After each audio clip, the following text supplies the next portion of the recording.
thể càng tiếng hút sim Sening ka thể ang torang Sening lun chu me arki Ning kang sampi dulo na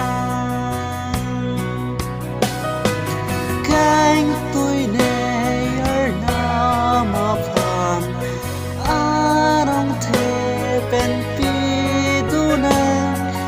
Bir te amuni tang vong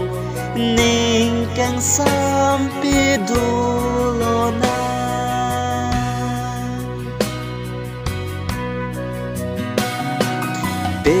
Bekilok pichi sin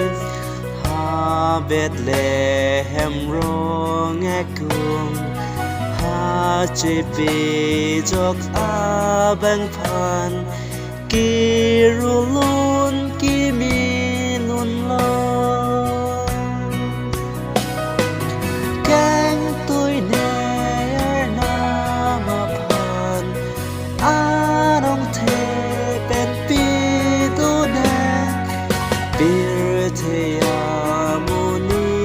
tang vong Ning kang sampi dulo na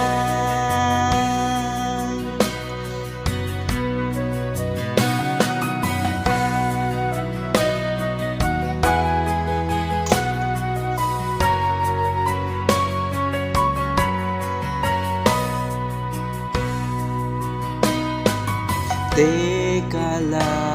atum dam joy Ha siling ar lu aphin Kevi ning do no pen Bethlehem a raying home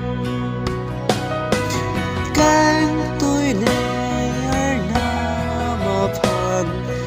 Anong te pen pi tu na Bir te amuni tang bong Ning kang sampi dulo na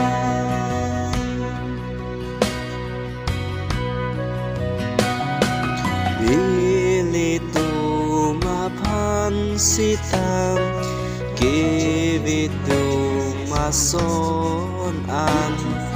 Bir te thak pang sam nang Pura lun rap pre lo ma